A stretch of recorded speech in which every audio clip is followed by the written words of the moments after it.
Love is in the air. Love is in the air on this special Valentine's Day episode of Noonish. Man, what's going down? Happy Valentine's Day, Say, man, happy Valentine's Day. Nephew. It's like I wasn't even thinking about it was Valentine's Day. We have my ring on, because we got much love up in here on Noonish. Yeah. This the whole thing, Noonish people. It's all love. We up here having fun. Yeah. And spreading information and giving our opinion. Yeah. And our opinion is just our opinion. Yeah. If it's different from yours, it's just an opinion. Because opinion is like that other part. Everybody got one. Yeah, everybody got one. Everybody got one. And it's all good. And if you don't agree... And my real thing is that this. People think I don't like Michael. I just say he's not the GOAT. I love Michael. Michael is one of the top players ever. But to say he's the GOAT, that's just hard for me to say anybody is a GOAT in a team sport. Thing is, it's not, like you say, it ain't that you don't like him, but you just don't think that there is a such thing as a GOAT. Yeah, I don't think it's such. I don't think Wilt's a GOAT either. And I've heard several athletes and retired athletes and veterans, have the same type of sentiment. Yeah. Because as we addressed last week, and before we get jumping, man, we already getting cracked out. Let me go ahead. How y'all doing? If you haven't seen us before, man, y'all know I'm J.A., a.k.a. Jonathan Anderson, man, your host of this awesome show, Noonish Sports and Tech, joined today by my awesome co-host, my uncle, Ronald Bowell. What's going down? Nothing much, man. And like you say, we jumping the gun. We're so excited about the topics we got going. Yeah. We get to talking about it and not really introduce ourselves. You know what I'm saying? We got to make that proper introduction, man. And so while we introducing and everything, I want everybody to go over there and hit that like, share, and then subscribe. Yeah, or man. You can flip it around. You can subscribe first and then like and share. Or you can like first and then subscribe. Whichever way you want to go about doing the business, just get the business done, man. Hey, and we want to say thank y'all, man. We have grown. I know it's kind of been our problem for not marketing properly, but since we have been adding more content to the wire and to the web, man, y'all have responded, and thank you very much for the continued support. We finally reached 1,500 on our way to 10,000 to 100,000 to 1 million to 100 million. What you know about that? Huh? Oh, hey, I tell people all the time. You might can fool me with some history or some math. Yeah. But I mean history or some English, but you can't fool me with no math. I'm good with them numbers, man. Yeah, can't fool you with them numbers, man. If you're talking about that million and 100 million, those are big numbers and that's good. Anytime you get into the big numbers, it's always good. You tell me something that small numbers is good in, and it's very few things. Yeah. Very few things. Yeah, and this life is about them numbers, man. Absolutely. So it's some of y'all with speaking of the numbers with several Valentines today. You trying to figure out how you gonna make it happen out there juggling all the women. See, that's too much stress right there, man. Ain't got enough time in the day for all that. But some of y'all out there, trying to figure out what's going on in your life. But that's a numbers problem. That's a numbers thing. Yeah. Now that's one of the problems. The larger the number, the bigger the problem. Yeah. Oh, that's one of those rare occasions. Man, hey, speaking of this, man, so did you see that report about that lady in Arizona that got arrested she went on a date with a young man and sent him 165,000 text messages when the date was over. He never answered back. They didn't have a second date. So she got what's for stalking? Yep, she got arrested for stalking, and she was making threats, Oh, because he wouldn't call her back. I mean, because he wouldn't hit her back. Then she started threatening him. Hey, that boy must put that thing on her. 165,000 texts?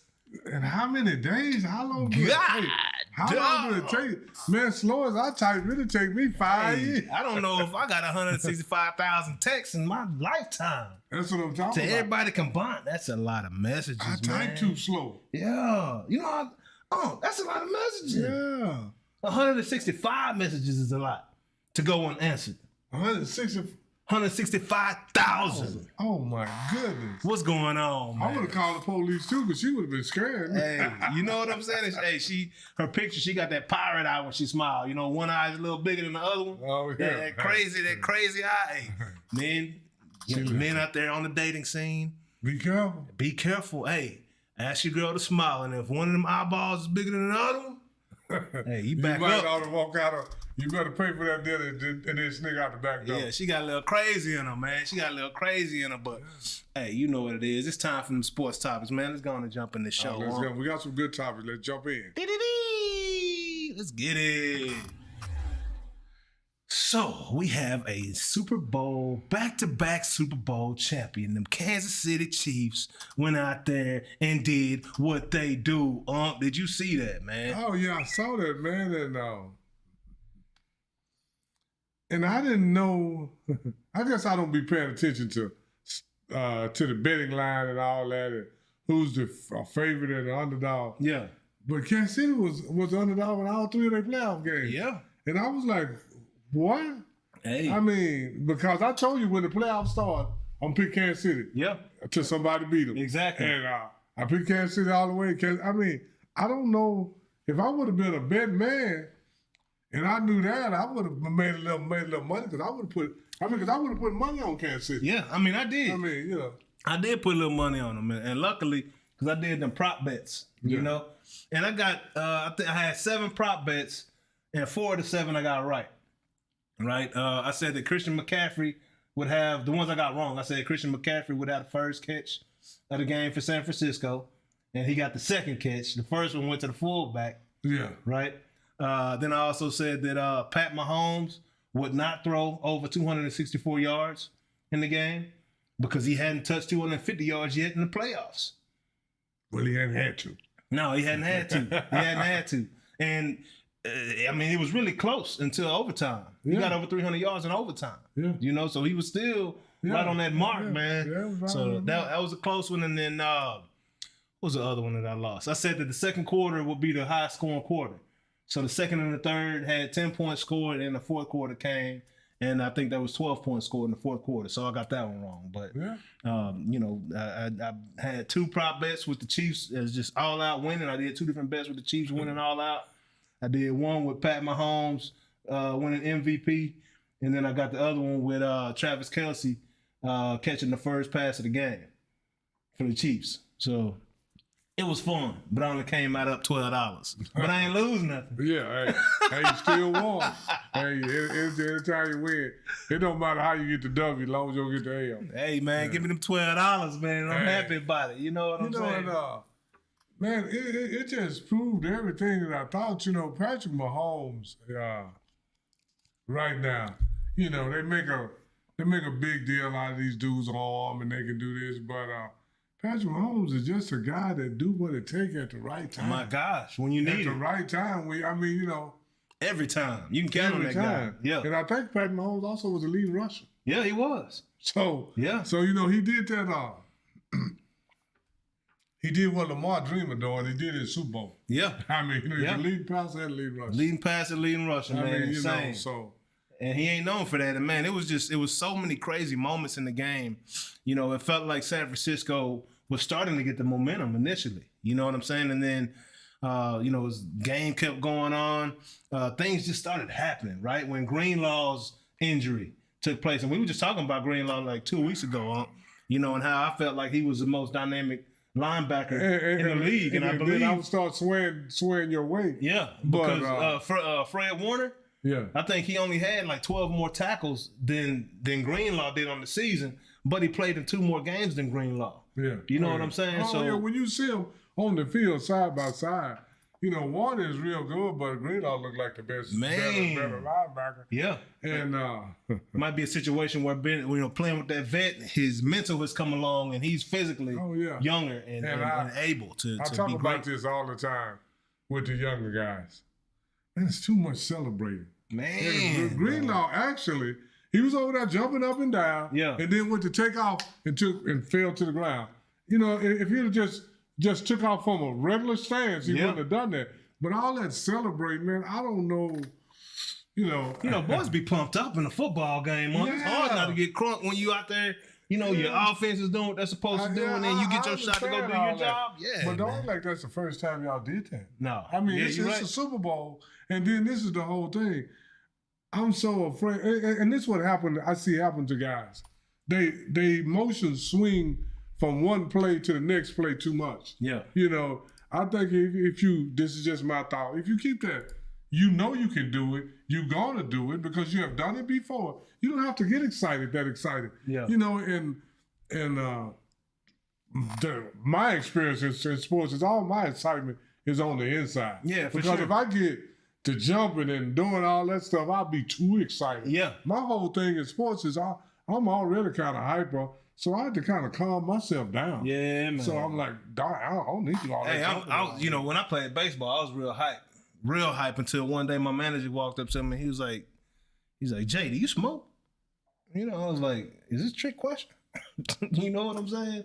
Because I was just too hype for baseball. And he was like, hey, you might need to do that before you come out to the game. You know what I'm saying? Just to calm me down a little bit. Yeah. But you know, in football, that's just baseball mentality, football mentality, two different things. You got to be under control. Football, it is chaos. You know what I'm saying? You're supposed to know your assignment, do your job, and do it with reckless abandon. You know what I mean? So these guys, especially in a opportunity like the Super Bowl, these guys been waiting their whole lives for that. You see guys like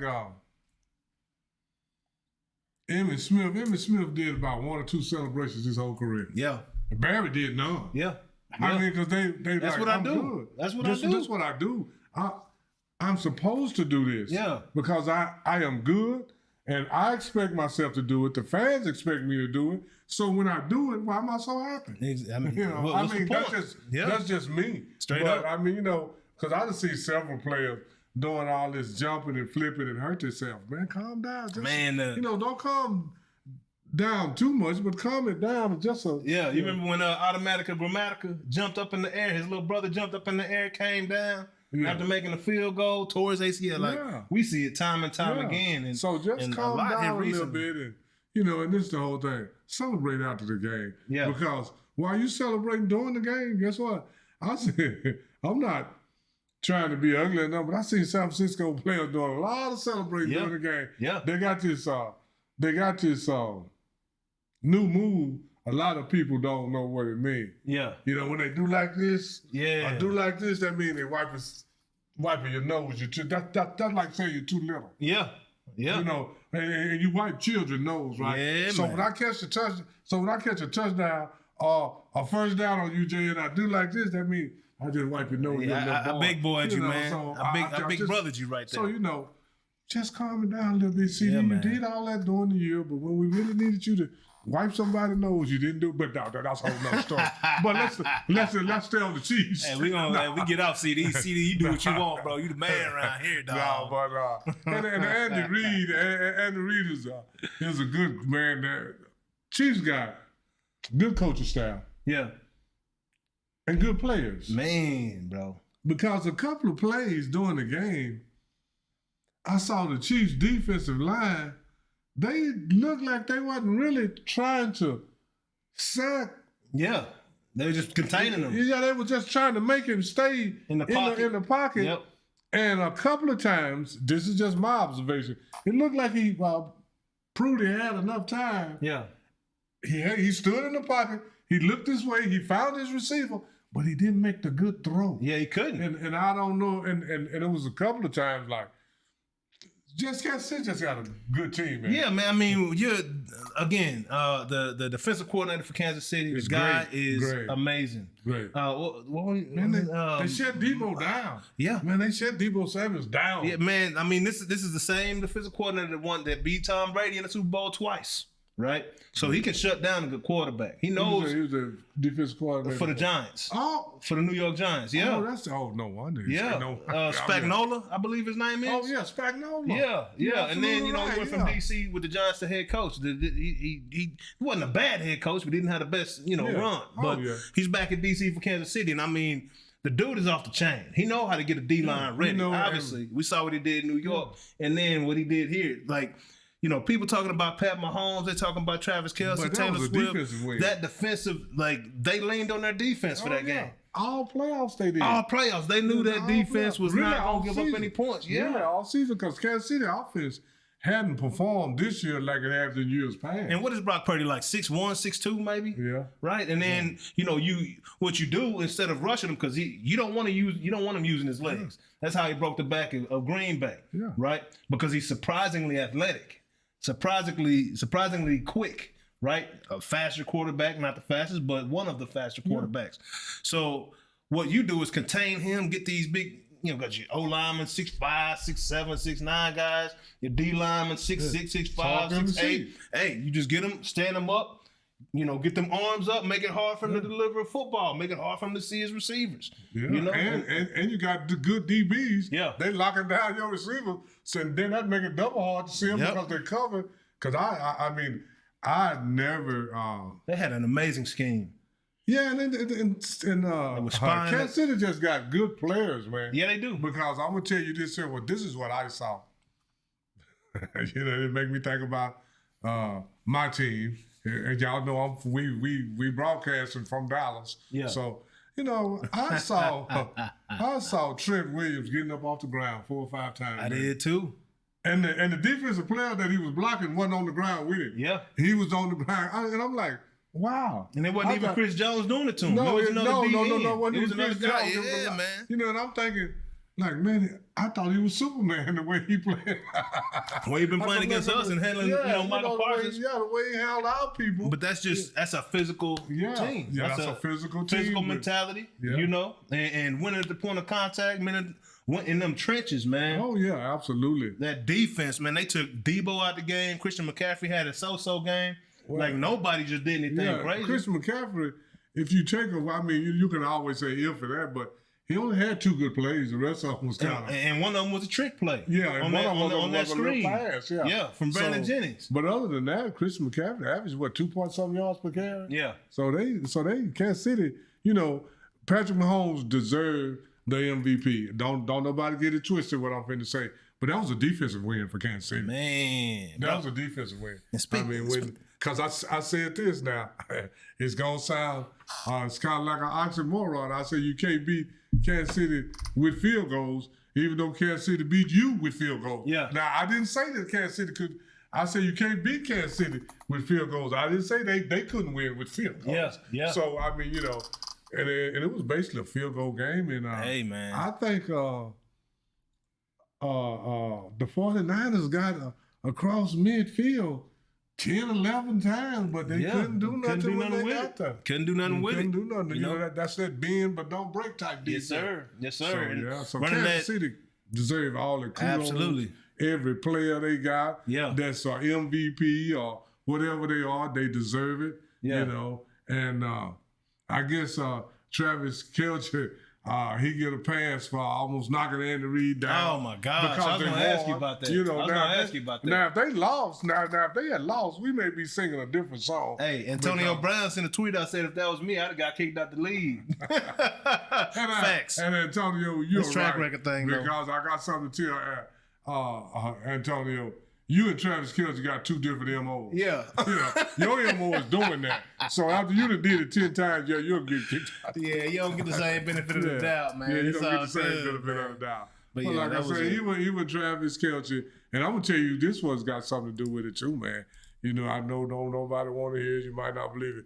But Taylor Swift had that Taylor Swift effect is more than people want to believe it is. Oh, because, that was the most watched Super Bowl in the history of Super Bowl. Yeah. And it wasn't necessarily because of football fans. The game ain't growing. Actually, like, more young people are not playing football than ever. Yeah. Right? Because of the CTE and everything else going on. So that's not the case. So it was a lot of Taylor Swift fans that don't usually watch football was watching the game. And I'm going to tell you, the NFL is smart because as soon as the play was over, they switched up. Yes, sir.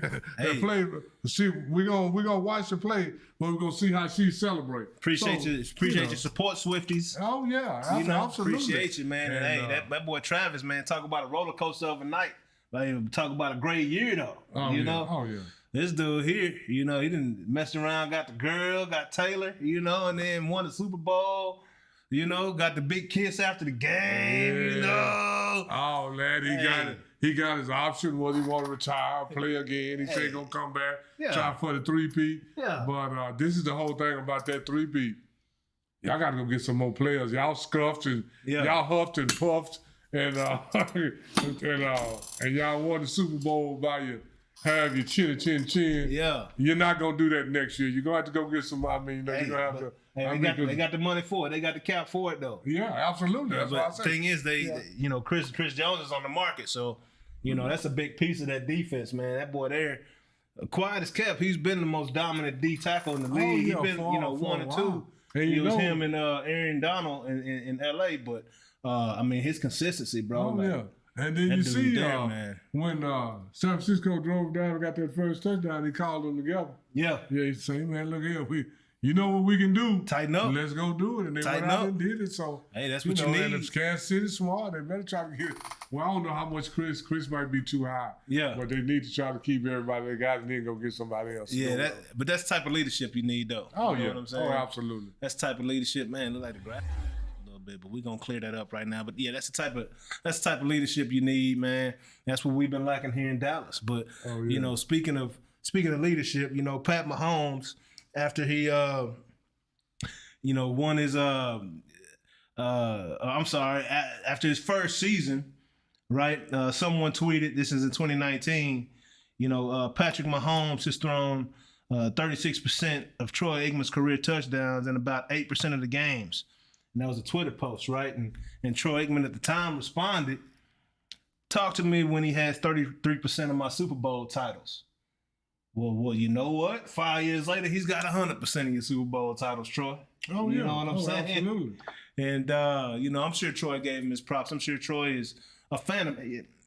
You can't like football and not like Patrick Mahomes in the way he plays the quarterback position. But this is the whole thing also. Troy was absolutely right. Do something before you start comparing somebody to somebody that has already done it. Yeah. I mean, and that's I totally agree with Troy. Talk to me, because at that point, he had won no Super Bowls, right? They just talking about touchdown passes. Yep.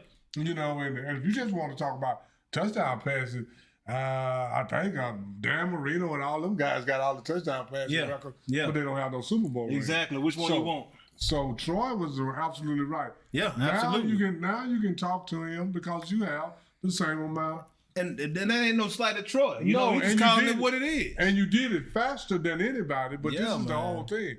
Just because you did it faster, that don't mean you're going to do it again and again. It does not. It does not. Because who was that? One of those players were talking about they won a championship their rookie year and they thought it was going to be that easy. No, that was Dan Marino went to the Super Bowl but lost it his rookie year, I think, and he thought he was going to be going back in. He never saw it again. Man. So, it's hard to do this stuff, man. It's not easy. So, Kansas City's on a good roll, but that don't mean they're going to win that's why they play the game. That's why next year is next year. And all we can do is celebrate what they done right now. Can't start projecting they're going to win 4, they're going to win 5. Yeah. Let's just be happy with what we see in front of our face right now. And, man, if you was a Cowboy fan, there was a particular play in that game that probably struck a chord in you, and that was that catch up the sideline by Juszczyk, right? Yeah. When he was falling down to the ground, right? Ball's in his hands. Ball hits the ground. But he had it secured. It comes out. He had it secured. He had it secured before he hit the ground. Yeah. But the rule has changed since Dez, of course. Yeah. But when that happened, I was like, I know Dez going to say something. And sure enough, Dez sent out a tweet saying that was not a catch. You know what I'm saying? Because I feel like that was one of the Super Bowl years that we could have. Even when we could have won a Super Bowl. The rule was when Dez caught the ball that if you catch the ball and make a football move, and he did that. It looked like Dez caught it and made a turned football this way and took 2 steps and stuck it out to the end zone. But it's all. You know how that goes, man. There's a little sauce on all this stuff. Yeah. There's a little sauce on all this, and the NFL got their favorites who they want to win. Yeah. But that don't mean now. I'm not trying to say no games are bought or sold, because this is what I believe. You can't buy or sell a football. Too many people involved. You can buy a referee. Yeah, but you can buy some referees. Yeah, but if you beat them by 30, it's hard for you to make all them calls. Yeah, no doubt. No doubt about that. And then, did you know that the Bosa family was, they had heavy mob ties back in the day? Oh yeah, their daddy played for the Miami Dolphins. Yeah, but Yeah, they got His grandfather was a mob boss. Yeah, absolutely. I've been doing that. I thought everybody. Yeah, he used to beat people with the baseball bat. Oh yeah, he was with in Chicago, he was in boss up there in Chicago. Yeah. I can't remember the. Is that where Al Capone was? Yeah, Al Capone was in Chicago. Yeah. You know, John Gotti and the one before him was in New York. They were in New York. Yeah, the Bosa family, everybody know that about the Bosa. That's crazy. Yeah, they got. And this is one thing about some big that kind of lifestyle. Right, you know, once a mobster, you're almost always a mobster. Mm-hmm. I mean, pretty much, you know. Hey, that's one reason I was kind of surprised. You know, you're all who you are. Yeah, no doubt.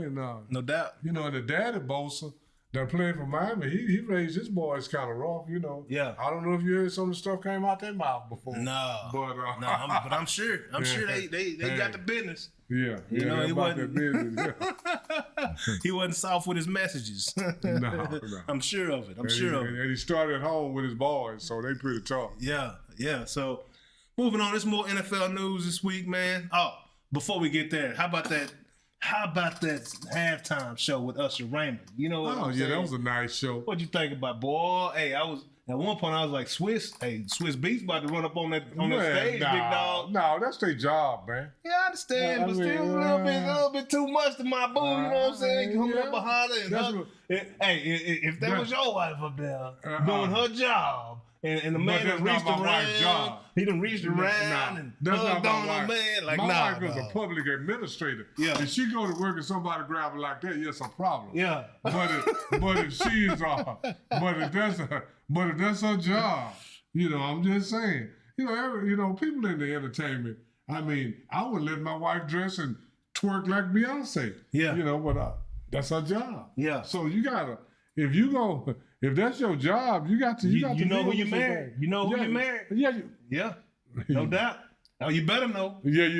If you don't, you're gonna find out. You're gonna find out real quick, boy. Hey, so you know, I'm not too wound up about it. Yeah. Because you know, this is the whole thing. If Usher and Alicia Keys want to be together, they will. Oh yeah, they will be, of course. You know, but then Usher got married right after the Super Bowl. Right after the Super Bowl. He got married to I guess Jennifer. This girl was like, maybe she said, I better take you off the market before you try something. Oh, she was like, no, I saw how you was hugging on Alicia. No, we ain't done that. No, baby. Hey, she did like Beyonce, you better put a rag on. Hey, he hit that Martin when Gina was about to leave. Where you going, baby? So Gina, you know, I just chalk it up to what they do, and that's and if your job is to be a little promiscuous, that's your job. And if you know what I'm saying? And if you sign up for it, if you sign up for it, you sign up for it. So yeah, Swiss. If I was Swiss Beats, I wouldn't be all wound up about it because I'm sure Swiss Beats. They knew something was gonna happen. Yeah, no doubt. You know, and they got practice and rehearsal and all that. So I'm sure she. I'm sure he probably didn't do all that in rehearsal, but they knew that they was gonna touch and agree. Yeah, no doubt. Yeah, you know, make the song believable. Making a big deal out of that for Swiss Beats. That's just like making a big deal out of what Beyonce do.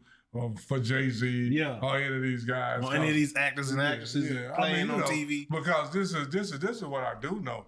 In movies, man, I have seen actual saliva with somebody. I mean, so you know, and this is the thing. Yeah. If your not to be too graphic, but if your tongue is in somebody else's mouth, that's not acting. That's a real kiss. Yeah, that's for real going down like that. And you know.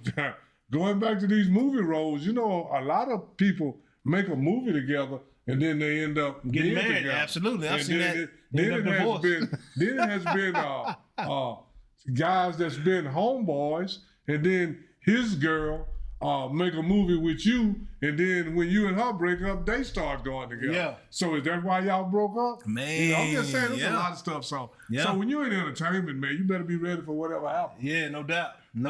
But yeah, that was a great halftime show, man. That flashed me back to high school. I was doing my Usher dances, you know, like, you know, sliding across the floor, like, you know, thinking I was, you know, doing things my way, you know. So yeah, it was dope, man. It was great entertainment, man. But you know, but people got to ease up off of what people do for no doubt, for work and entertainment for what they do in their real life. Because I I haven't ever heard nothing about Alicia Keys. No, I haven't either. Ever. Well, other than, Well, Swiss Beats was married when they first started talking, but yeah. But, it is what it is. Yeah. It is what it is. But, I love Alicia Keys, man. Oh, I do too. Can't say nothing wrong. I was in love with Alicia Keys. Serious in love with her. So, you had a crush on you. Hey, man, I was in love with her. No, you wasn't. Man, I was in love. I was in love. Then she broke my heart when she got married to Swiss, and I ain't listened to Alicia Keys song since. That's the first time I done heard her since she got married, Just saying. How long she been married to? Swiss Beats, man, they been married for about 6-7 years now. 8 years. They been married for a minute. They got a nice little house out there in Cali too, boy. That's pretty nice. You got to change the L word that you had with Alicia. What was that? It wasn't love. What was it? Lust? Hey, thank you. Hey, you can call it what you want to. I thought it was love. Yeah, but at first sight. But now you not. But in his latter years, he done find out what real love is. Cause he's married now. He paying bills at the house. Yeah, that's real love. I'm searching for a real love on this Valentine's Day, man. Coming with them old school hits. Yeah, man. But that was a great halftime show, man. Congratulations to Usher and his new wife. I don't know how to say her last name. It's Jennifer. Raymond. Her last name is Raymond. Jennifer Raymond. Yeah. Right? Because actually, if you his name Usher Raymond, so when you marry him, whatever your name is, your last name ought to be Raymond. Yeah, man. So, congratulations. Yeah, congratulations. And we're going to keep this party rolling, baby. We got more to talk about.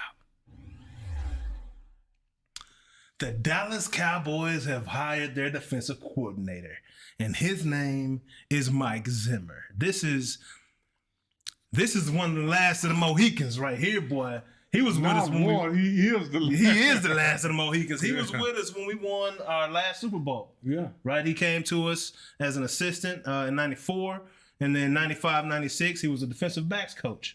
Right? And then he, several teams, Atlanta, I think Minnesota was his last head coaching job 2 years ago. And then he's been out with Jackson State and Colorado as an advisor, helping Dion on those teams. Absolutely. But, man, it's, I'm excited about the hire, quite honestly. Yeah, me too. I wanted somebody else, but then when I thought about it, I think some of those other guys, like Rex Ryan, I think his personality is too big to be a defensive coordinator here in Dallas. Yeah, for sure. And it might be too big to be an assistant coach to Mike McCarthy. Exactly. Because people will always say, whatever they're having a bad game, without Rex. Yeah. So I think Jerry and whoever did it, man, because Zimmer is more low key and you won't even see Zimmer do nothing but work. Yeah, but I guarantee you, if you get Rex, you're going to see Rex on TV as much as you see Mike McCarthy. He wants it. He wants that attention. So I think Rex and Mike Vrabel and who else was the other guy? Al Harris, I know, was in the conversation, but he's still here. Yeah, he's still here. Yeah. And actually, Dallas, the Commanders asked for permission to talk to Al Harris, and Dallas said no. I'd have said the same thing. Yeah, but now... Same thing. Especially if he's going to just go over there to be the defensive back coach. Yeah. Now, if he was going to go over there to be the defensive coordinator, I would, you kind of got to let a guy get a promotion. For sure. But to go sideways, I'd be like, a lateral move, nah. Yeah, I don't even want you to talk to him. And I think that would have, we would have seen some serious, separation in the locker room. But I don't think a lot of guys on defense that love I'm not sure that guy. He even would have won because he got more ties with Mike McCarthy than he do Dan Quinn. Yeah, he does. Yeah, so, he does. He played with Mike McCarthy up in Green Bay. I think he would have stayed. Yeah. But Dallas did the right thing. Like, we ain't going to even talk about it. Yeah. Yeah. And man, I'm just excited. So that was a good move to keep him. And to get Zimmer with his demeanor and his attitude, I think he'll be a better fit than Rex Ryan and some of those other guys. Because I think especially Rex Ryan, he would have stayed in front of the camera and the microphone too much. Man, I think about that Minnesota defense, man. And them linebackers, it seems like Minnesota always had good linebackers. No way. Every year, a solid D-line. A solid defense throwing through ever since Mike Zimmer was up there. And even when he was here in Dallas, we didn't have when he was the defensive coordinator, you know, we had Tony Tobin and those guys. Yeah. They wasn't Charles Haley, but they were solid, man. Yeah. And he was very good. You know, we had a good solid. I think he had Charles for 1 year. Yeah, 1 year, but I'm just saying overall. Yeah, for sure. He had guys like Tony Tobin, Leon Lynn. Yeah. And those guys were solid. Yeah, man. Solid. Yeah, man. So I know he knows how to recognize talent. He knows how to coach them up. You know, and I just like the idea of having a tough team again and getting off of this finesse stuff, you know? Yeah. You know, I want to see some hard-hitting guys out absolutely. here. Some guys redirecting some of them big linemen instead of just getting bowled, you know, ran over constantly, man. Like, and I want to see him have change, an influence in that war room on draft day. Yeah. Because some of these guys we've been getting lately, Nazi Smith and I'm gonna say especially him. Yeah. Bus. I don't think he gonna have to really work to pan out. Bus. I mean, he didn't even look. He looked little when I first saw him. I was like, oh, he's too little. But then not only it's not even being little, it's how slow he gets out of his stance. Yeah. The players in progress, and you're just now getting out your stance. Reaction time is just terrible. Brutal. And he the closest one to the ball. Yeah, I never saw anybody that coming off the ball that slow. It's like no anticipation, bro. Like, what are you doing? I'm not gonna say ever, but I'm saying on that level. Yeah. You know, in high school, quite naturally, or college or something, but on that level, come on. It's not expected from a first round pick. Especially a first round pick. Yeah. And you can't. And they say it's gonna be a run stopper, but if you still in your stance and they engage in you and you still coming out your stance, they already won. I never saw it when they drafted him. I saw his size and when we looking at him to play and what we need. He too small. Now I really didn't if he hear puts his on name. about 30 during the college season. No, during the college season, you heard his name, son. I didn't hear his name at all. But during this season, at all, other than when people was talking bad about him. I saw him trot on the field, and I saw him trot off the field. But I didn't see him in the cage in the play. Get done, nothing done, man. Just getting driven off the ball, man. So maybe Mike Zimmer, like you say, he's a good evaluator of talent. Yeah. So hopefully he have some influence in that war room on who Dallas drafted. Yeah. Especially on the defensive side and all that. The linebacker position where we need it the most, man. We absolutely need it the most. But we're going to keep this party rolling, baby, on to the NBA. NBA, oh my. Whoop, whoop. So I don't know if you heard, but the boys are back in town. Got us some new blood down here in Dallas, man. I think we won the trade deadline, no doubt. We brought two very dynamic guys to the squad. One of them is more muscle down low on them boards. Daniel Gafford. Mm. That dude, have you seen him ball yet? Yeah. I seen him play before. Yeah. And our Mavericks are completely different with these guys on the floor. And the best thing about Gafford is he don't need the ball. Yeah, exactly. Anybody the Mavericks get, if you think you're gonna get the ball, that's why Kyle Kuzma didn't come. Yeah. Kyle didn't. I'm glad he didn't come either. I don't want to see Kuzma in the Mavericks jersey. He's not a Mavericks guy. He's a Dallas guy. We know Kuzma. The year that he won the championship with the Lakers, he was just a jump shooter. Yeah, you know, I mean, 18-foot guy. You know, and we don't need another jump shooter. No, we don't. We don't, and he have to have the ball some. You know, I mean, whether it be a shooter, and so now Kyle Kuzma, I'm glad he didn't come. And these guys here, I know that one don't need the ball. Now the other guy, he's PJ Washington can ball. Yeah. Now, he's a great, perimeter defender. Both of these guys can play good defense. Yeah, and that's what the Mavericks need. Gafford's a physical guy on them boards and a strong finisher. That boy dunks. He will dunk on your face right now. You know what I'm saying? Oh yeah. And then PJ is just that dude. He can take you off the dribble. He can that corner three. Luka hit him on them wide passes. He knocks that thing down, man. Like I'm just so happy to see him. It seems like the Mavericks must have had their eyes on these guys for quite some time because I didn't hear anything about them, not whatsoever. Oh, that's why, the Mavericks wanted to keep it quiet. Yeah. Because when you really want somebody, because when you hear all these trade room, LA want this guy, LA want that guy, those ain't the guys they really want. Yeah.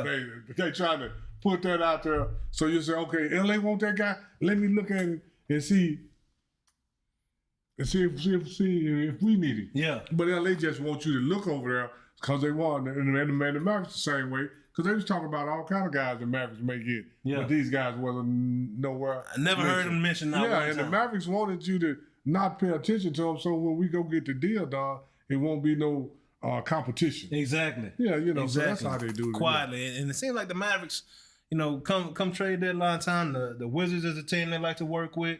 They like to work with the Nets, work out deals with the Nets. Oh, yeah. It seems like it's certain teams that they like to work out deals with, make things happen. So I'm glad we got them. Look forward to these Mavericks, man. I think we play tonight, actually. Yeah, we do play tonight. And speaking of that, let me swap that screen up. So this past week was pretty crazy. First, starting out with Luka, he had another triple-double on Monday night, right? Yeah. That's his 10th triple-double of the season. Right. So he's out there balling still, man, and loving those new guys out there. He ended up with 26 points, 15 assists, and 11 rebounds in that game on Monday night against the Wizards. Yeah. Right. And it's fun. You can see the joy. It's like he's got some new toys to play with. He's just having fun with them, man. He really believes in those guys. And Kyrie's stepping his game up. But so Luka had that triple-double earlier in the week. And then Wemby did something that not too many people have ever done. I think he might be the first person ever to have a recorded anyway, because they wasn't recording blocks back when Wilt was playing. Nah, he's Tim Duncan did it. He's the first one since 2003 and one. Okay. With the 50 points and the 10 blocks. Yeah. And Tim Duncan had 50 and 10? Yeah. God damn. No, you can. It's Tim Duncan and a couple other people. But did it in a triple-double though? Yeah, he did it in a triple-double. Oh wow. Okay. Yes. Tim Duncan. They named the people that had done it, but it hadn't been done a whole bunch. And when Tim Duncan did it, it hadn't been done in 12 or 15 or 20 years. Yeah. So they named the people. I think he's the 6th or 7th guy to do it. Oh, nice. Yeah. I mean, that's and 10 blocks in a game is ridiculous. That's a ridiculous stat. Like, well, you don't see that often, man. The block shot didn't even become a statistic to 73, 74. Mm-hmm. So all the blocks that Bill Russell and Will Chamberlain, I hate to bring up these old guys, y'all think they can't play, but we've proved on this show that they can. So, but anyway, so they had, I'm sure they had it. And, Will Chamberlain had one all time. I hate to keep bringing up Will, but it's just stuff that Will is so phenomenal. Yeah. Will had a 20-20-20 triple-double. Oh, my gosh.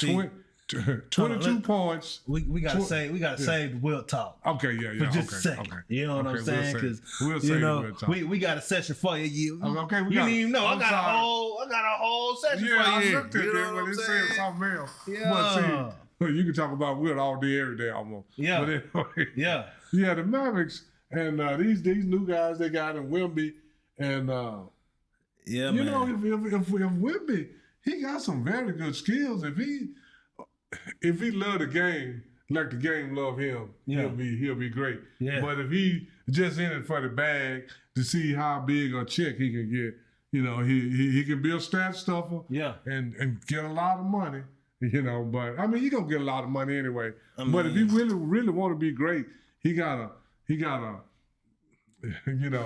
the bag and the work in. If he can stay healthy and put the work in, and if you dedicated to your body like people like LeBron James and Chris Tom Paul Brady, and all these guys, if you're gonna spend $600,000, $700,000, $800,000 a year on your body, you'll probably stay healthy. Absolutely, yeah, man. Yeah. I mean, but you gotta spend the money. You gotta spend the money. Put the work in. Yeah, it's worth it, boy. That's putting $1 million in my body, man. Like I wonder how much energy I wake up with. How much $1 million energy? You got a chef, a dietitian, you got a personal trainer, you got chiropractor, you got hyperbaric chambers, and you got all this stuff right at your house. IVs and oxygen tanks. You don't even have to leave home for nothing. I mean, so that makes it a lot easier, man. Frankensteinish is what it is. Frankensteinish. Oh, yeah. Basically. And you can see it paying off for LeBron. Yeah, no doubt. Yeah. I mean, we talking 20 years in the league, and he's still doing the things that he's doing out there, like that's not really that's unheard of. He's man. not what he was, but he's a lot better than a lot of the guys in the league. Still, top 10 player in the league. You think top 20? He got to be a top 20 player. No, the top 10 easy. Top 10 player in the league. I'll say this: if you really easy, yeah. Top 10. Okay, you tell me who you gonna trust to lead your team. You gonna trust Joel Embiid to lead it over LeBron? So we talking about IQ, everything. We ain't talking about just physical ability. Yeah, we talking about how you. If you wanna win a series and dominate, I'm gonna say this right now.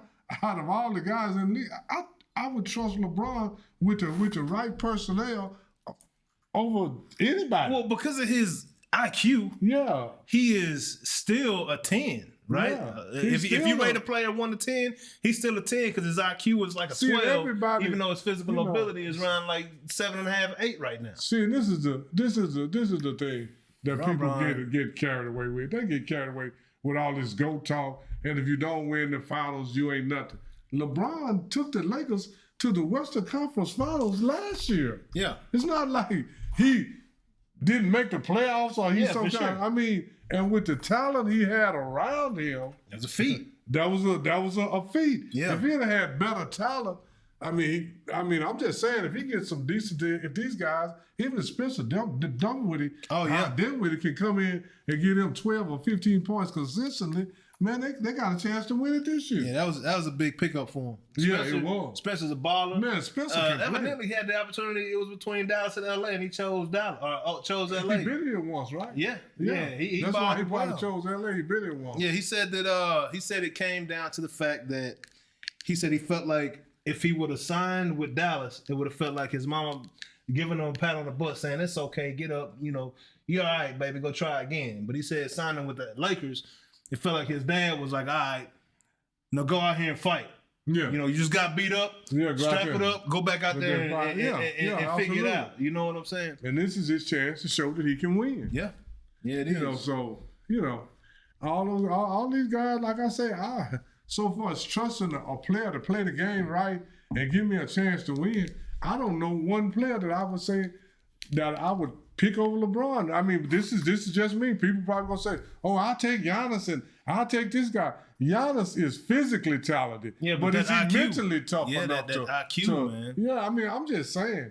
Everything. I'm not saying LeBron is the most physically talented anymore, but just for physical, mental, and know how to win, and man, he done took a lot of teams to the finals, a lot of different players. Yeah, he has. So, I would trust him before I would trust a lot of players, and and Steph is falling off a little, and it's no. You think so? I think Steph having a pretty solid year this year. Yeah, having a pretty solid year, but look what place they in. Yeah. The proof is in, because with Steph and all the boys having their years, they'd be in first place instead of they're in ninth place, I think. But see, I kind of look at Steph and them boys like, and I know they haven't won a championship. What they won the year before last. I just look at him a lot like I look at Patrick Mahomes. It's like come playoff time. Yeah, and then you better bring your lunch pail, bro, and your hard hat, because they come. I don't care what they did in the regular season, how many wins they got. Beating playoff Steph is like beating Sunday Tiger Woods. You're like it's gonna be hard on you, regardless. That's the same thing I was saying about LeBron, but even more so than Steph. Yeah, even more so than Steph. I would say,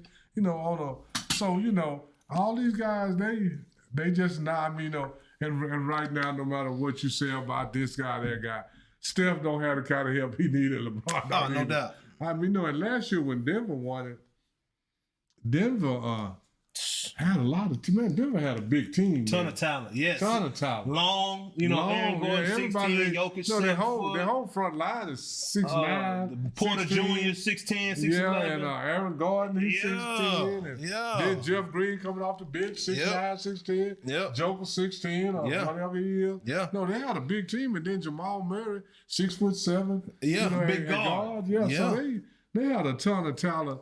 And they still it's coming right back at them. Yeah, but the thing about Denver, this is this is the joke going around. People saying that Denver won't win another championship because Joker be ready to go home.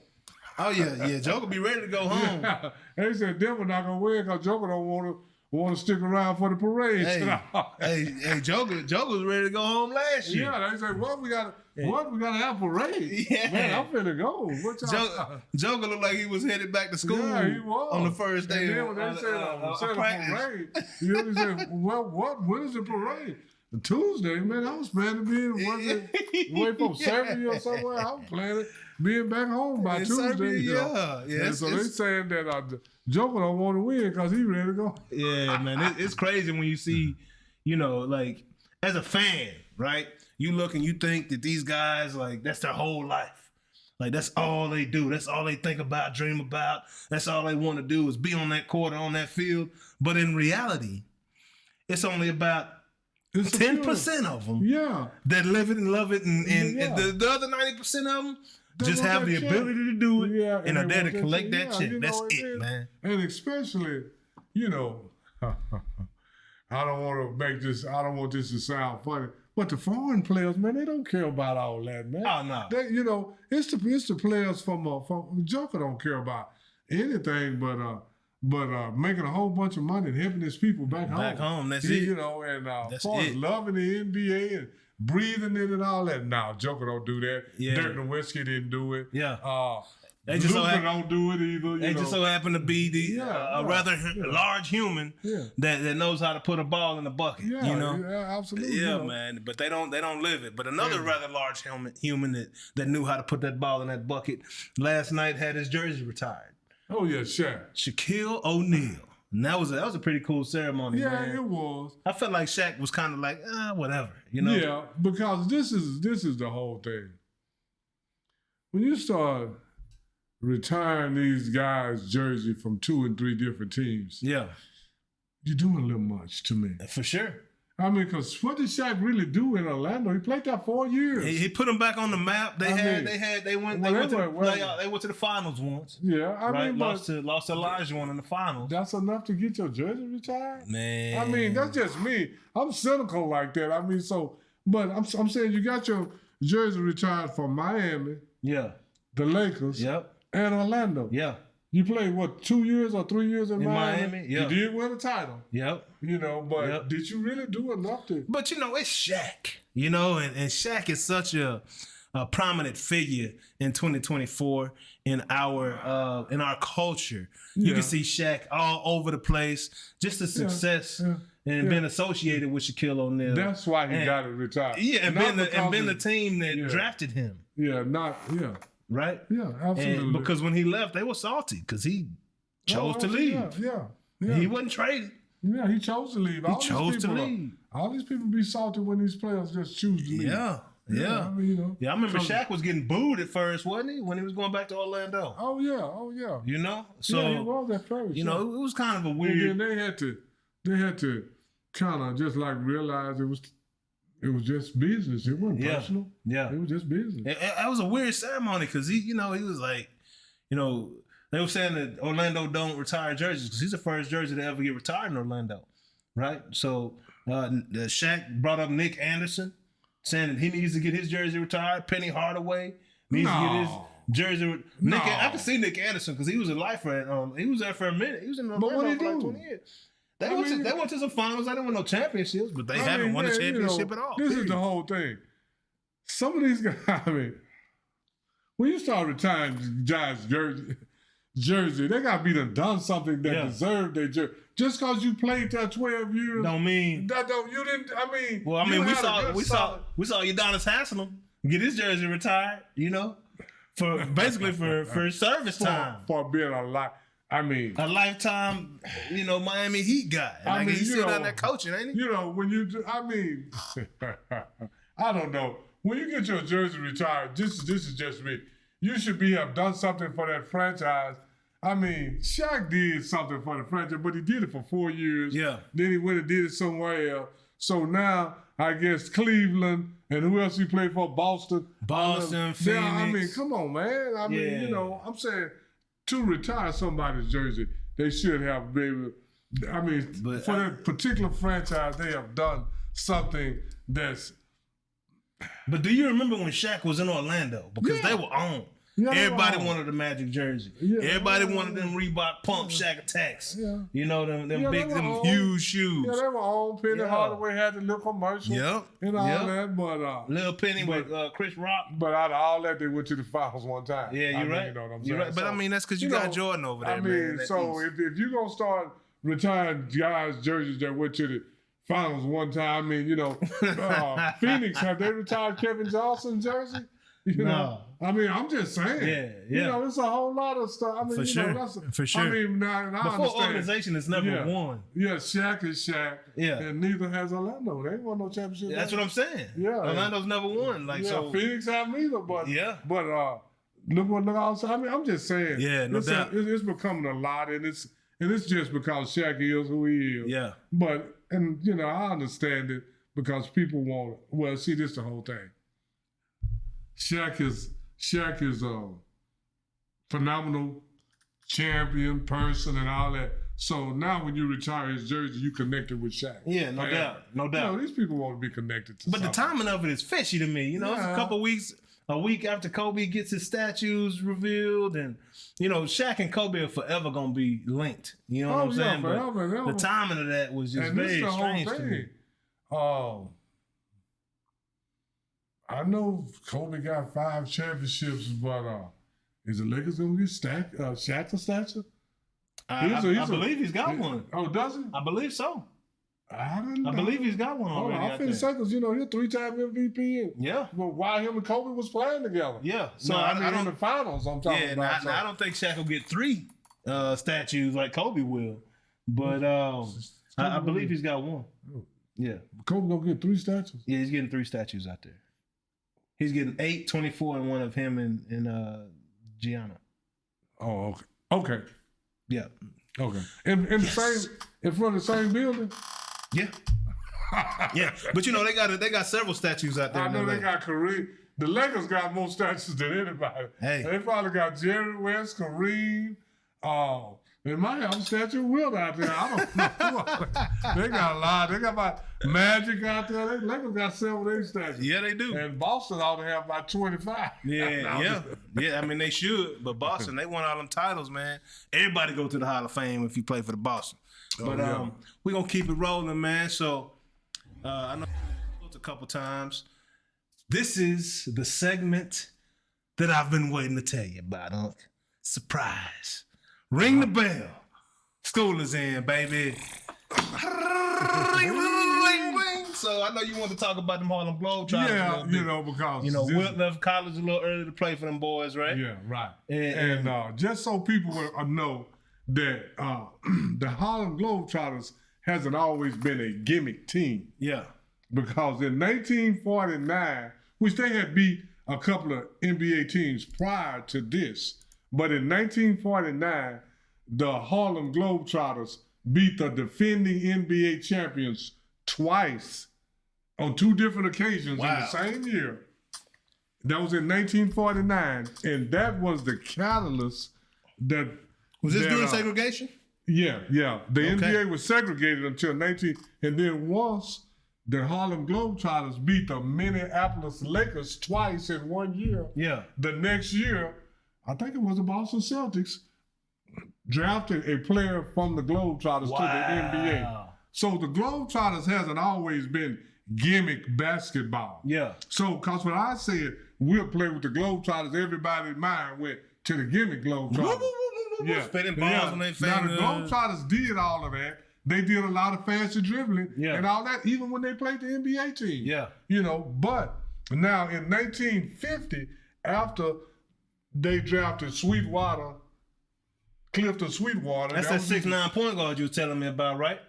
No. That's another guy. Okay. No, that's another guy. Okay. So Sweetwater went to the league, and then after 1950, a lot of the players that was going to the Globetrotters started going to the NBA. Wow.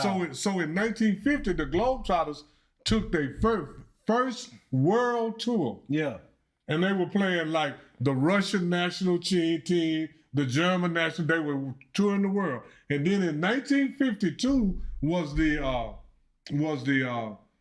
first time they played the Washington Generals, and the Washington Generals wasn't a gimmick team. Okay, the Globetrotters beat them, and then after, I don't know the exact timing, but after all the good players, all the players that used to come to the Globetrotters start going to the NBA, the Globetrotters became more and more gimmicky to make money. Yeah. But they didn't become a total gimmick till I think it was like 60. Yeah. See, that's the first, like N1 basketball. The Globetrotters are like the first version of N1 basketball to me. Yeah, kind of, sort of. Because they would do stuff in the games that the NBA players wouldn't do. They would shoot. Even when you go see the Globetrotters shoot a half-court shot, they did that in the real games. Wow, and made them. And made them. Yeah. So, they were doing that. And then when Will Chamberlain went and played with them, that's when they were turning. They were still playing real teams, but they didn't turn total gimmick till about 63, 64. That's crazy. That's when they became a total gimmick. But in the 40s, the Globetrotters played their first game in 1927. Yeah. So it took them over 20 years to make people realize that black and white athletes were the same. Yeah. We can play with y'all. Yeah. And in 49, when they beat the defending champions, that's when they let black players go to. We're not trying to be controversial. We just telling the facts. Yeah. And they let black players go to the NBA. Yeah. So the Globetrotters were a real team. They were not gimmick always. And now in 2024, there's very few white Americans in the NBA. Yeah, those white dudes in the NBA are from Europe. Yeah, Tyler Hero. Yeah. What's my guy in LA? Austin Reeves. And, my boy in Chicago. Like it's very few white NBA players from America, man. Absolutely. So it's crazy. So the Globetrotters did play real basketball, and the league is the same size now as it was in the '60s. Yeah, man. Because if you take we take your shoes off. Hey, so last week. If you're a week before last, the league in the '60s was 6'5", and right now it's 6'6", and but before 1977, they were measuring with their shoes off. Yeah, barefoot. Then after '77, with the shoes off, they're measuring with their shoes off. 1.5 to 2 inches. So now it's 6'6" instead of 6'5". So it's roughly the same size. The players are the same. The only thing different is this is what people got to realize. The training is different. Oh yeah, the training, technology, because everything. The human body haven't changed. Yeah. You've always had tall people, and this is what I want everybody to know too. Will Chamberlain is not the first 7-footer in the NBA. Yeah, George Mikan was. Oh wow, and he didn't do nearly the stuff Will did. So it was more than just being tall. And we were talking, Wilt might not be the greatest basketball player of all time. He might be the greatest athlete of all time. Yeah, right? And I just saw a clip where I know a lot of y'all don't know who Al Arter is, but Al Arter is a medal-winning shot put champion, medal winning in the Olympics. Yeah, he won the Olympics in 1952. He won the gold, and in 1956 he won the silver. And in 1956, when Will Chamberlain was a freshman, they have pictures, they have the measurement and everything. Will Chamberlain challenged Al Arter to a shot put competition and beat him by 6 inches. Wow, that is a lot. In the shot put. So this is documented. And when I read that, I was like, wait a minute. We got to quit talking about Will may not be the greatest basketball player, but he might be the greatest athlete. So he ran the 446 seconds. Yeah, high jump 7 feet. High jump, what did he run 100 in? 100, he ran 100 meters in 10.4. 10.4, 100 meters. I never saw anybody. It's a 7-footer. Yeah, this is track and field is my sport. I have ran track and field all over the world. I have been to almost every track stadium in the United States, even little small towns. And I've seen all kind of track athletes. I have never, ever seen anybody close to 7 foot sprinting or running the 400 or high jumping or long jumping. But the tallest guy, I don't know if you people watch track and field, it's a guy named Louis Johnson that I always interview the track athletes after they run. Louis Johnson is 6'5.5". And when he stands next to the track athletes, he looked like a giant. He looks like Usain Bolt did to the rest of the field. Yeah. He's the same height as Usain. Yeah. Around 6'5". A giant. And he looks like a giant. And so then can you imagine 8 more inches? And I never saw a sprinter, because most sprinters are 5'10" and under. Because that's why when Usain got in the blocks, everybody was down to his shoulder. Yeah. You know, so most track and field athletes are 5'10" and under. Yeah. So when you see somebody 7 foot, that don't even sound right. You know, running the 10-4. Yeah. But then you go back and look at his clips, and you'll see he'll get a rebound, pass it out, and then still beat everybody down the court. Oh, absolutely. On the offensive end of the ball. Like, yeah, he was a freakish athlete. And this is the thing about the urban myths about Wilt. Like, the urban myth about Deion Sanders and Bo Jackson running the 4-1. Yeah. Bo Jackson said that. Yeah. I never heard anybody else say that. Yeah. There's even Deion Sanders said that. Yeah. I never heard nobody. But all this stuff, you know, like, now there's no documentation on Wilt Chamberlain bench pressing 500 pounds. 600 pounds.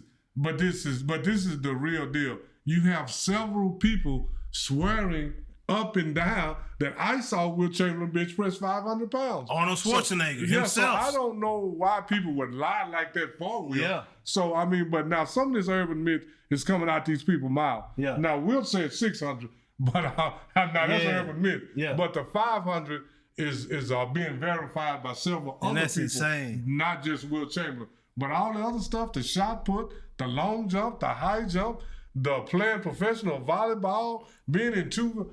Matter of fact, Wilt is in 3 Hall of Fames, 2 in college and 1 pro.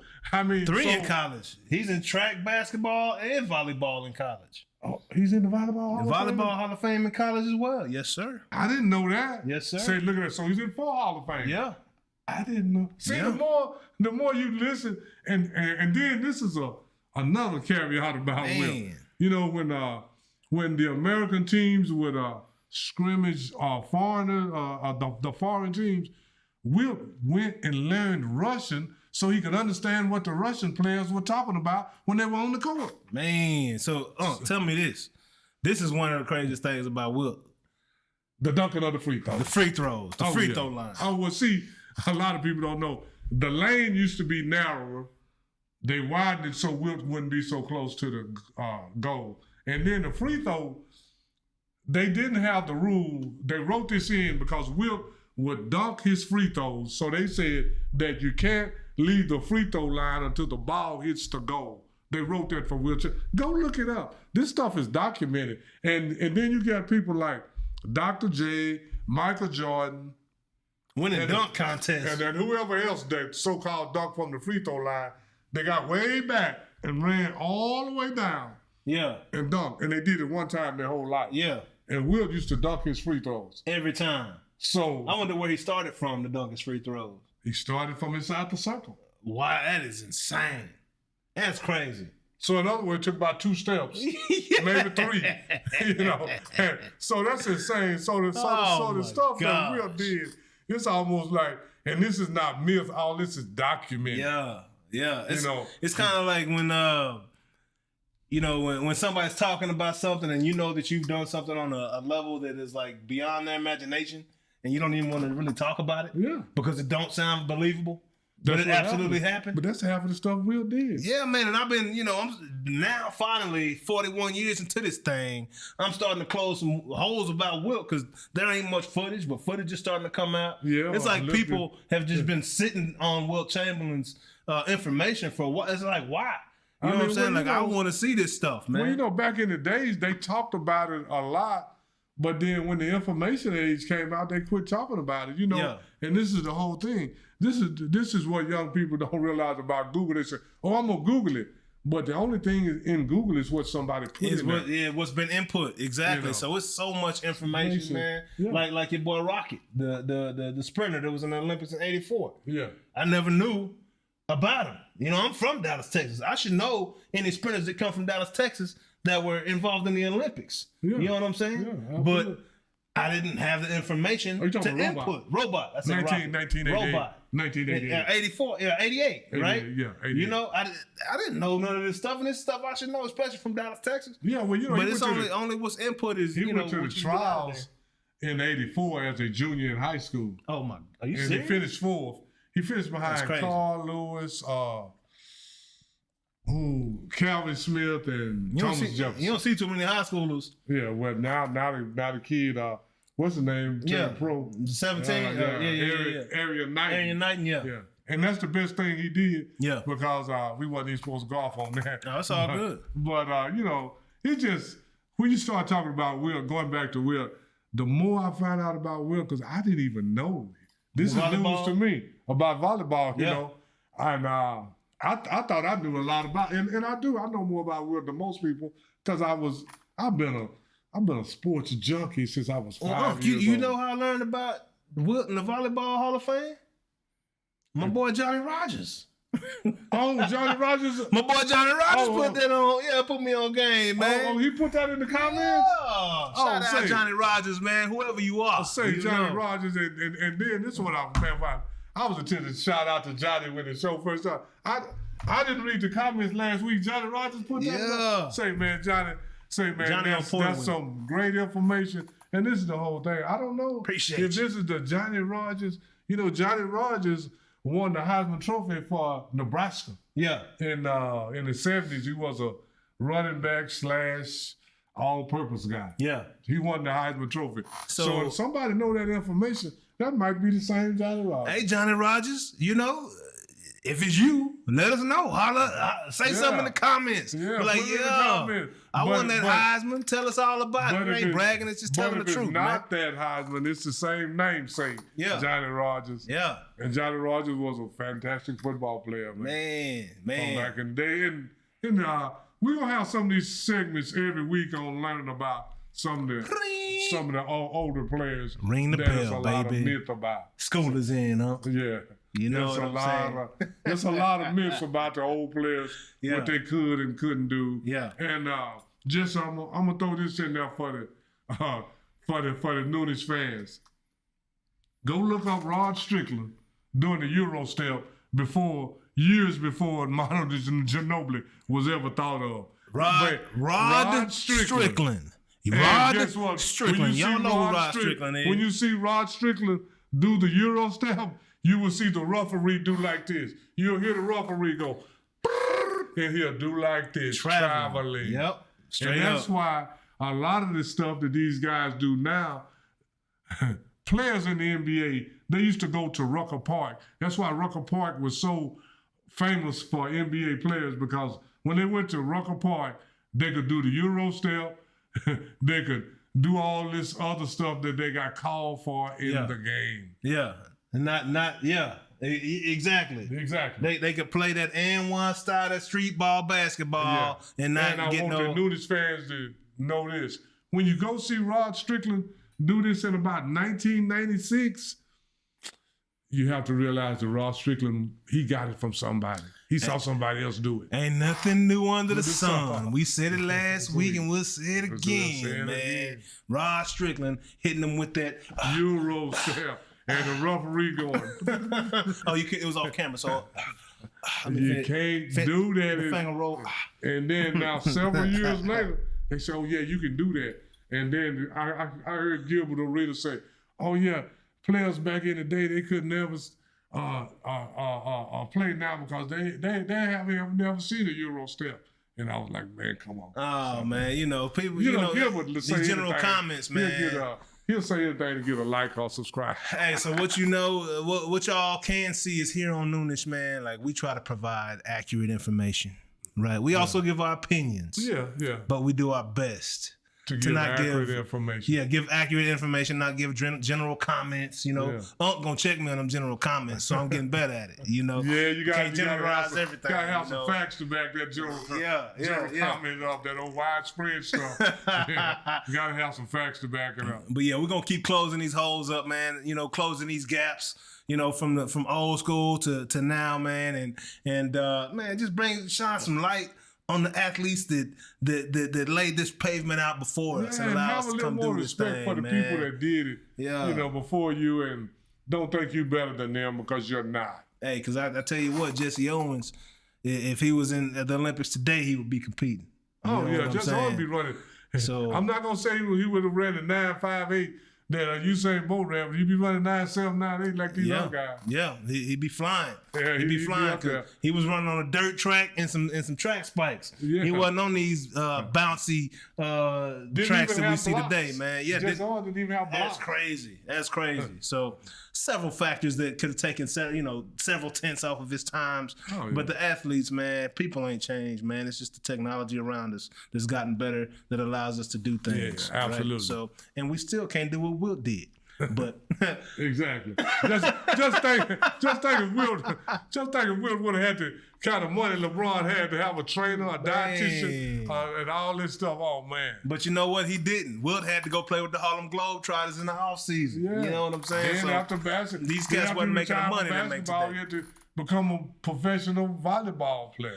Volleyball, right? And an actor and all that stuff. So Wilt, and then not only that, Wilt was a philanthropist. Yeah. You know, he gave a lot of money to colleges and charitable organizations. And then when he died, I think about 30% of his money was left to charitable organizations. Hey, his greatest feat was not dying from AIDS, because I don't know how he smashed 20,000 women and didn't come up with something. But I'm sure he came up with something. But they got that fixed. Before AIDS came out. Oh yeah, before they started sticking that needle and brought AIDS like they brought COVID over here. That's back when they were being measured barefoot. Yeah. in the good old days. Yeah, the good old days. But we're going to keep this party moving, man. Hope y'all partying with us and enjoying it, man, along the way. Zay Green Watch, man. Zay Green Watch. University of Arkansas, Pine Bluff women's basketball, man. So... big games this past weekend, man. Had Alcorn State on Saturday. She put in that good double-double. You know, went for that 18 points, 11 rebounds, and 4 assists in her effort, in that winning effort against Alcorn State on Saturday. And then, you know, we was hoping to get a great game on Monday against that number 1 seeded Jackson State Tigers women's basketball team. She didn't play. She did not play in that game. What happened? Do you know? I do know. I don't know if I'm at liberty to say. Oh, okay. All right. Well, but it was nothing, nothing. It was nothing. Ankle, knees, or nothing. No, it was nothing. Antonio Brownish, right? Oh, she wasn't. She wasn't Kadarius Toney. Oh. She wasn't a healthy scratch, right? Oh, okay. There was something that took place the day before. Load managing. Yeah, exactly. It was something that took place the day before, and they just wanted to make sure everything was all right. And but she's good to go, you know. But I'm not about to just throw her business out here. Okay, cool. She did not play. No, I thought it was something that the public do. No, don't put her business. Yeah, no, I'm not gonna put the business out there. But she did not play on Monday, and the public might know, but I'm not gonna be the one to spread that news. Not on my people. If it was somebody else, you know what I'm saying? I tell you what, I let it fly. You know, but not on my people. But Pine Bluff is still out there balling, man. Y'all continue to support. Hopefully she'll be back out there on Saturday, man. Sucks she couldn't play against Jackson State, because I was wanting her to put them things on and beat that head in and give them Jackson State their first loss this season. But they ain't worried about it, man. They ain't worried about it. Top 3 in the league go. So, if they see each other in the playoffs, then they ain't gonna know what to do with it. Yeah, they ain't gonna know what to do with it. So that's what we got today for Zay. But y'all take a look this weekend coming up. Let me see what she's playing this weekend. You know, I got it on speed dial. I'm just not very fast at dialing. But looks like Pine Bluff this weekend. They play against Alabama State on Saturday at 2 p.m. So y'all be sure to go check that out, man. You can check them out on ESPN or the University of Arkansas Pine Bluff Sports Network. So with that being said, we're going to keep this party rolling, baby. Keep it moving. Keep this thing moving.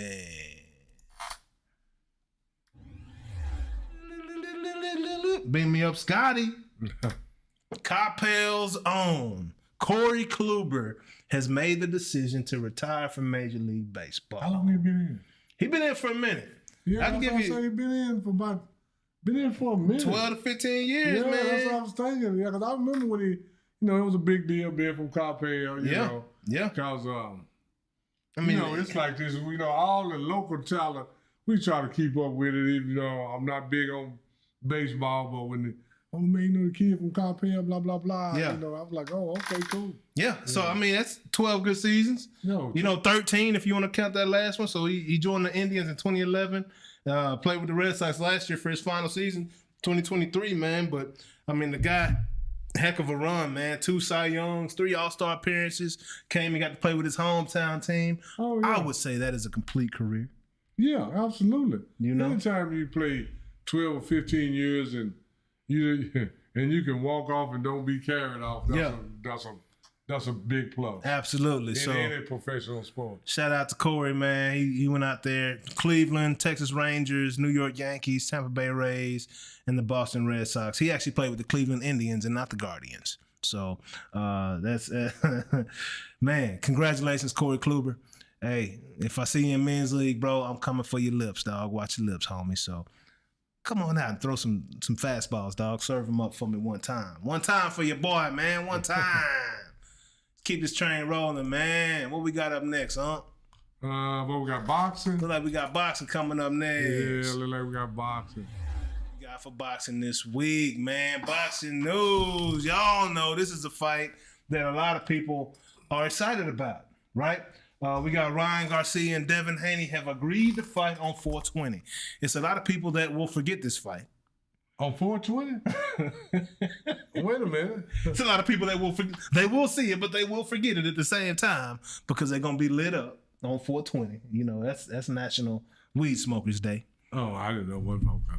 Yeah, okay. Man. Yeah, man. So they on 420, you know. But Ryan Garcia and Devin Haney actually grew up fighting against each other in amateurs. They fought in amateurs, I believe, once, and Devin Haney came out victorious. Of course, it wasn't a knockout because neither one of these dudes are really knockout artists like that. Yeah. But it's a pretty exciting fight coming up, man. So who do I have in this fight, man? You know, unfortunately, you know, I'm going to roll with Ryan Garcia because that's who Derek is training. You know what I'm saying? Yeah. But, you know, Haney one of them snack boys, you know? Yeah, Devin Haney got pretty good skills, though. Yeah, but Haney one of them snack boys. I don't care. I mean, when you add that snack to them skills, you got Terrence Crawford. You know what I'm saying? Yeah. Like, the dude could obviously throw hands, but the fact that he got that extra in his body, man, you know, I think he'll win, but I'll be rooting for Ryan Garcia, man. Yeah, I think Haney gonna get him. I mean, even just from watching him fight over the years, I think Haney is a little bit better fighter. Yeah, I mean, he can take an L because Garcia got that left, and Derek's training him. So he looked really good in his last fight, and Devin Haney looked good in his last fight too. I thought he lost that. Garcia had a fight since Tank knocked him out? Garcia? Yeah. Yeah, he had a fight. He had a fight since then. He fought Duarte. Yeah, sure did. He fought Duarte and beat Duarte pretty good. I think he knocked him down with a body blow. Yeah. Knocked him out.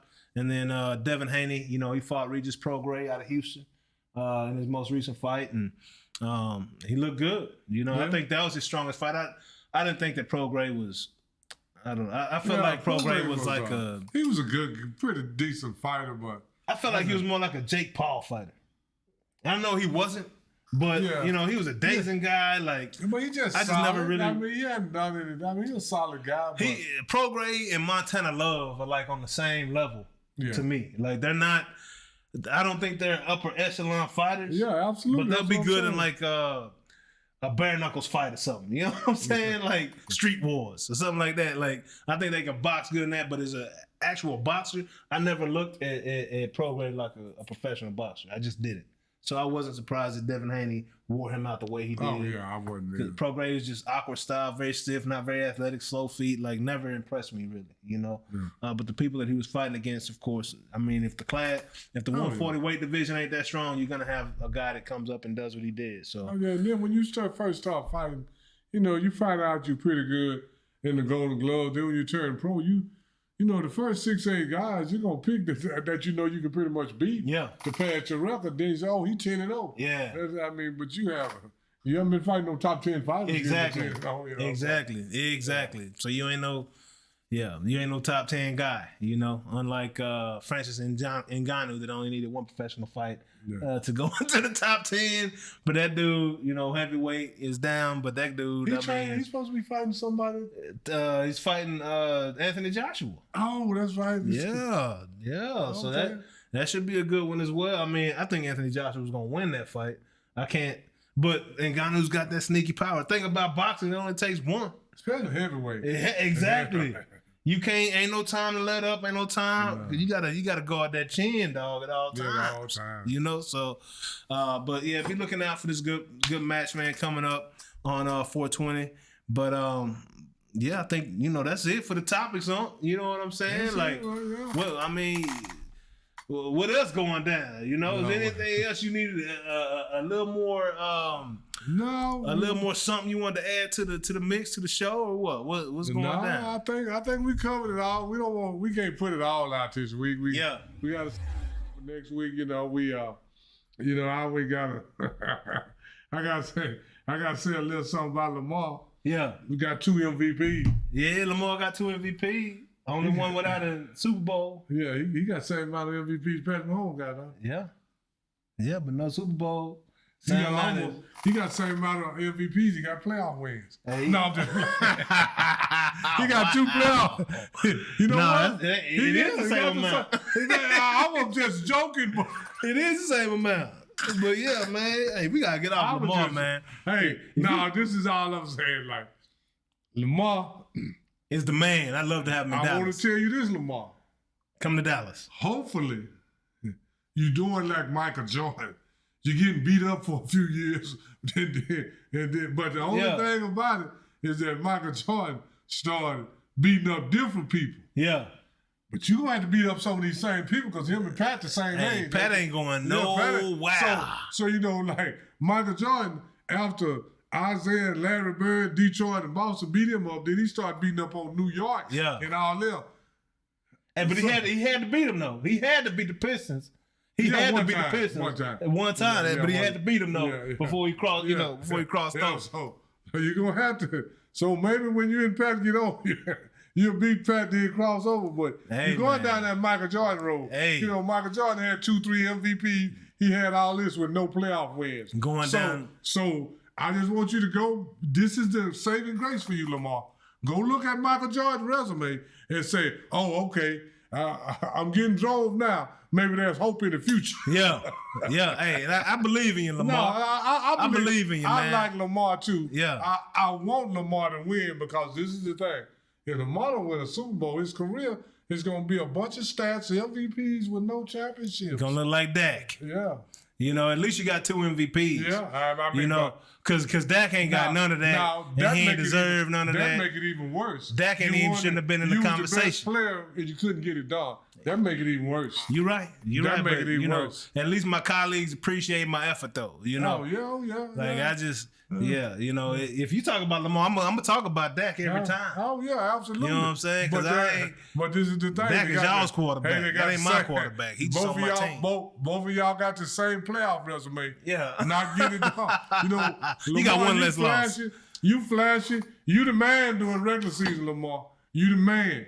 But when it comes to the playoffs, hey, he had a good playoff game. That first one against Houston, he put them boys on his back in that second half. That make him have 2 wins to match his MVP. he got 2 playoff wins. He got 2 MVP. Yeah. Who's the last team Dak beat in the playoff? Who's the last team? I don't know. Yeah, I don't either. I don't know. I don't know. But Dak ain't no MVP. So no, he ain't. He ain't no MVP. Never will be. Hey, he ain't no MVP. Two-time MVP. With a goose egg in the playoffs. That. At least you can say, well, Dak was just a regular guy that didn't get it done. But then you can say, this guy was supposed to be him. Yeah. And didn't get it done. Yeah, man. But you know what? That's a little more rough on you when you're supposed to be him. Charles Barkley was him. Patrick Ewing was him. No, it was a few more hymns in that league when Jordan was around that couldn't get it done because Jordan was in. Charles Barkley wasn't him. Charles Barkley was him. No, Charles Barkley wasn't him. What you mean Charles Barkley wasn't him? Come on now. Come on, Charles Barkley, all right, he wasn't him. Charles Barkley was the man, huh? Come on now. That boy balled in Philly, and especially in Phoenix. Come on, Charles Barkley. Had it not been for Jordan, Charles Barkley would definitely have a championship in Phoenix, from the Phoenix Suns. What'd you say? Had it not been for Jordan, Charles Barkley. Had it. Is that kind of like if? Yeah, it is. I try not to use. Hey, I try not to use that if. I ain't want to get caught up with that. Hey, you know, I'm gonna say it like this: Charles Barkley is next to him. He's not him. Yeah, Magic is him. Kareem is him. So the title makes you him, is what you're saying? No. Okay. No. So I don't see how Charles wasn't him, because he was a 6'5" guy that was in the post dominating. Like Charles Barkley was a very different player. Let me say it like this: Karl Malone better than Charles Barkley. He not him. Karl Malone was never him. I don't think Karl Malone was better than Charles Barkley. Huh? In Utah, yeah. That's the only place he played. Yeah, I know. For what his team needed him to be, but he was never as Karl Malone was cold. He was on them boards. He could score them points, but he was never Charles Barkley. Oh, the mailman was cold. Come on, man. He was cold, but he wasn't Barkley. Now. Come on, man. Look at this. Huh? Karl Malone was not Charles. He did way more than Charles. In the same game at the same time. He went to the finals twice. So Charles went once. He was second in scoring in the NBA history. Charles is not. What has Charles done? Karl Malone did a lot of stuff Charles ain't doing. Karl Malone was nothing. Charles ain't did nothing Karl ever done. Who Karl Malone is considered the second best power forward behind Tim Duncan. Karl Malone was very good. I'm not saying he was bad. I'm not taking that away. He wasn't Chuck though. Karl Malone had John Stockton. Come on. Karl Malone had John Stockton assisting him all the passes on that pick and roll. Like they see, there we go. That pick and roll. There we go. That pick and roll. So you want to name Karl Malone? So you want to name Karl Malone teammates, but you don't want to name Michael Jordan teammates. I want to name. We're talking about Karl Malone and Barkley. Scottie Pippen. We're talking about Barkley. We're talking about Barkley. Barkley had Kevin Johnson, but he didn't have John Stockton with all them assists, running that pick and roll to the top of the key. Because that's Kevin how he got Johnson, over the points. Come on, Jonathan. Now Charles is not over. He's not over Karl Malone. No way. Statistically, no, he's not. You're the only one. That's kind of like that image. It ain't many people out there saying that. Yeah, I mean, Charles better than Karl Malone. Yeah, there's not many people saying that. I will say it. I say it, and I respect the man. Louisiana Tech on them 18-wheelers messing with them little kids. We ain't talking about that. We talking about basketball. I respect Karl Malone in this game. I respect his game. About all that. We talking about basketball. I respect his game. Karl Malone did more in basketball than Charles Barkley. He had to on his team. Charles Barkley was the man, huh? Yeah, he was the man, but so was Karl Malone. Karl Malone didn't get to the final. Both of them is in that next echelon. Hey, they're in that next echelon. When Jordan was playing Phoenix, Karl Malone was in the league. When Jordan was playing Phoenix in the finals, Karl Malone was in the league. Okay. When Jordan was playing Utah, Charles Barkley was in the league. No, he was out of there. He was out of there at that point. He was out of where? He wasn't in the league no more at that point. Barkley was out of there at that point. Go. I know he went to Houston, but he wasn't. Barkley went to Houston and played with Pippen. That's not my fault. What you did, you was in the league. Charles Barkley was in the league when Karl was. Yeah, he was. You're right. Okay. When the Los Angeles Lakers was beat, Utah was one of the Lakers nemesis in the West. Not Phoenix. Well, it was during that time. And then when Charles was in Philadelphia didn't do no lot. No, they didn't. Charles was the new blood on the old team. But then Dr. J and what's my other guy, Moses Malone? No, he had that team several years by himself. Charles Barkley did? Yeah, he did. Yeah. He ain't had nobody up there. All I'm going to say it like this. So he went to Philly and had Dan Karl Malone's resume better than Charles's. Yeah, no doubt. But he also had a point guard with him the whole. I mean, John Stockton. That's the league's all-time leader in assists. Everybody had somebody. They dominated that pick and roll at the top of the key. Magic had thrown in all his assists to Kareem. Yeah. Nobody don't talk about that. Yep. That they say Jordan is such a great defensive player, but Scottie Pippen and Ron Harper took the hard assignments. You know, and so it's always stuff in basketball. That's strategic though. Yeah, you know what I'm saying? You don't want to wear them out, so you can't. And the reason that John Stockton got so many assists because he was throwing the ball to Karl Malone. Yeah, it wasn't cause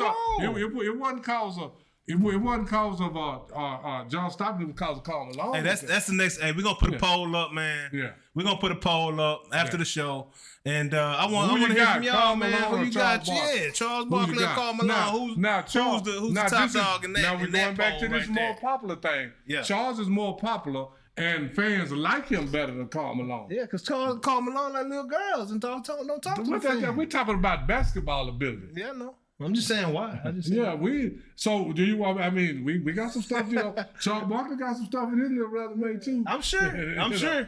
You know, but I'm just saying, basketball ability. Charles Barkley on his eyebrows. I got Karl Malone. You got straight up. I got Karl Malone. Man, I mean, what about Karl Malone's game puts him over? He's a better scorer and a better rebounder. Look at the numbers. Look at the numbers. I mean, look at the numbers. You can't deny the numbers because of course. I mean, what else we gonna go Karl Malone is one of the all-time leaders. Was he number 3 now? Behind Kareem number 3. And LeBron? Yeah, number 3 right now. Yeah, so that man scored more points than MJ. So is he better than MJ? Absolutely not. MJ beat him. You can't. Okay. He beat Utah twice, didn't he? Okay, Larry Bird beat MJ 3 times. Is he better than MJ? Hey, Larry Bird was cold. So we can't go by who won. Larry Bird was cold. Yeah, I mean, but I'm just saying. Jordan versus Bird. Karl Malone, on basketball ability alone, he's not as popular as Charles. He's not on TV, but those Texas stats, what he did for his team. Man, Karl Malone wore them LA gears. You know what I'm saying? Charles Barkley had Nike Air Max. You trying to tell me that Nike would have passed up on Karl Malone? You know what I'm saying? Hey, anybody wearing LA gears? You know what I'm saying? Like they ain't the business. I'm sorry. Look what Charles Barkley did at Northeast Louisiana, and look what Charles Barkley did at Auburn. See, Karl Malone went to La Tech. La Tech. Yeah. Right. Look what he did for La Tech. Yeah. He was taking them to the. Then he was taking them to the Sweet 8, Sweet 16. Barkley didn't do all that. Barkley wasn't doing nothing for Auburn? They was all right. Yeah. They made the 64. That's about it. They ain't go deep? No. Karl Malone didn't went deep, man. Well, Barkley was better than Karl Malone, is all I'm saying. I'm going to say it like you said about him. Ain't many people saying that. Charles more popular. Tell So Noonish fans, tell us who you got. Karl Malone, Charles. Who you got? We gonna put the poll up, man. Y'all let us know what y'all feel about it. But appreciate y'all joining us this week, man, for this spectacular show, man. Please tell your mama, tell your cousin, your auntie, your sister, your brother, your uncle, your nephew, your grandfather, your niece, your grandmother. All your kinfolks. Everybody, man. Subscribe, like, share, man. We appreciate y'all, man. We'll be back next week.